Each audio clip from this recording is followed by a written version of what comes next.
clicking on this video, wondering, okay, this title is very in my face and aggressive. It's calling me out on something that I'm not sure even applies to me. Well, it is ruining your life. Before I start calling you guys out, before I start saying these aggressive statements that I've been making the past 2-3 minutes now, we have to get to the bottom of what toxic productivity actually is. Toxic productivity, according to this random definition I found on Google, is an unhealthy obsession with productivity to the point where you feel like something is never enough. By reading that definition, I know a lot of you guys are now like, I can see how that can be me. I can see how the vibes are that. But for the people who are saying no, I just feel like you're a liar. You're either very well developed in your growth as a person to the point where you just don't give a fuck about societal standards, and honestly applaud to you if that is you. You are superhuman to me. I don't know how you guys do that because I obviously have not done that.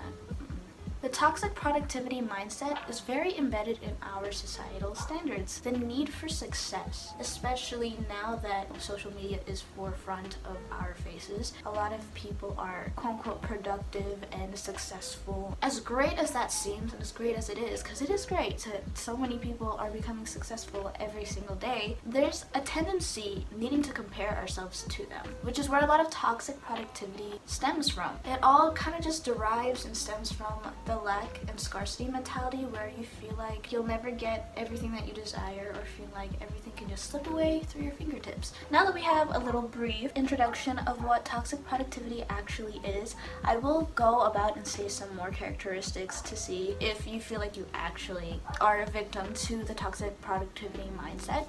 And the first one is the grind, the feeling the need to hustle, being a workaholic. And the second one is the feel and desire and need to always be doing something every second of the day, every breath that you take. The next one is not taking the necessary breaks that is needed. The next one is ending up ignoring your health, whether that be mental health, emotional health, and even physical health, and you sometimes forget about it. Small things, or actually big things, like eating or drinking water, etc., etc., etc. The fifth one, I feel like a lot of people do, and comparing yourself to other people and their successes and what they have already accomplished in their lives. The sixth one is imposter syndrome, when you're being productive and you're getting somewhere and you're being successful and you are getting the recognition that you are deserving, but you feel like you don't deserve it, like you're not good enough, or you feel like you don't deserve certain things. That's where imposter syndrome kind of develops in through time.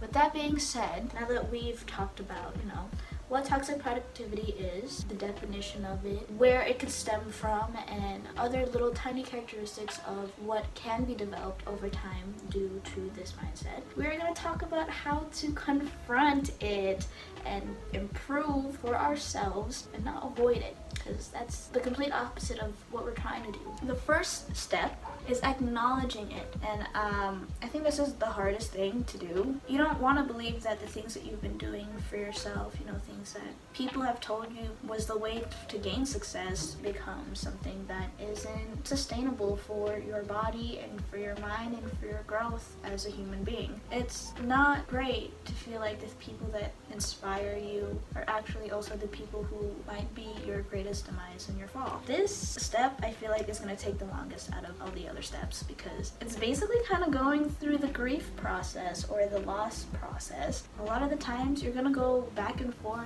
on every step of that grief process, and it's always going to be a continuous thing until you're finally able to accept it. Once you've learned to not deny it, the second step is now in motion, and it is learning to step away from things that can potentially trigger the feeling and the desire of going back to those habits and to this mindset. And that is very hard to do. The thing that's, I feel like, the most crucial to step away from is probably social media. And I'm not saying like delete all your social medias or anything like that. I mean, you could. Stepping away from social media and not overly consuming social media interactions and situations is a great step. If you are like me, whether it is intentional or not, you tend to compare yourselves to other people and seeing what they do, and their aesthetics as well as the way that they proceed and approach themselves on the internet. I used to think it's inspiring, but I realize it's just me comparing myself to them, and that's never a good idea. If you find that you are like me in that sense, I believe stepping away from social media is the best way to start it, mostly because then you have more time and space to really get to know yourself and get to know your actual interests and what you actually like, instead of, you know, what these other people like, these influencers like, or these people that you follow from like middle school like. You know, stepping away from social media really gives you the opportunity to step into yourself. And then the other one that I have been doing is to step away from toxic situations or bad situations and people that don't really support you. I feel like this goes to a lot of other things. If there are people trying to one-up you or not happy for your successes and make you feel like you're crazy, or not actually supporting you and encouraging you on the things that you want to do, that's going to feed into this mindset of not feeling good enough or needing to prove something until you feel like once you proved it, you are enough. And a lot of the times, that's not how it works. It's great motivation, I will say, but it's not the healthiest. If you are putting yourself in situations, putting yourself around people who don't actually want to see you succeed, you will probably not succeed, because you will always be listening to what they say, whether it's subtle or not. The best way to do that is to step away from that, to distance yourself from that, and see how you feel. If you feel good as you distance yourself from these situations and these people, then I guess that's how you know that these people are probably not the best for you, and they're probably feeding into the unhealthy obsession of you needing to do a lot of work to prove something. You feel me? You feel me? Are we having a bond? Yeah? We're bonding right now, right? I'm not like scaring you or anything? Okay, cool. Cool. Thanks. As you learn to step away from these environments, the third step is in question, and it is to rewire and unwire your habits and your beliefs and the things that you used to know. Now is the perfect time to start asking yourself questions and learning more about what could potentially be harming you, what actions that you're doing for yourself that are potentially stopping you from creating the life that you want, being the best person that you want to be. This is the time where I feel like it's most excruciating.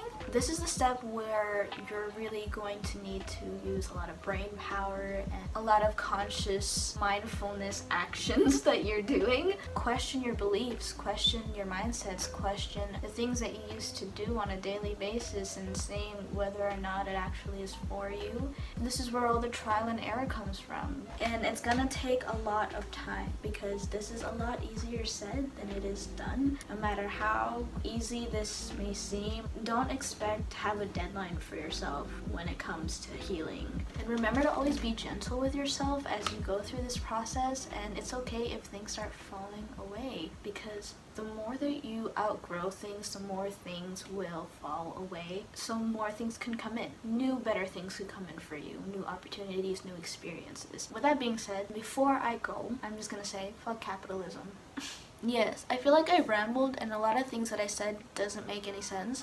Sorry about that. I'm still learning how to talk and speak and use my communication skills. If you did enjoy the video, and I hope that you did, thank you. And I appreciate your time. If you did enjoy it and liked it and you want to see more of me, you can like, subscribe, comment, you know, be part of the family, my very, very small family. And I hope to see you guys next time. Also, I hope you guys love yourselves a little more every single day. Bye.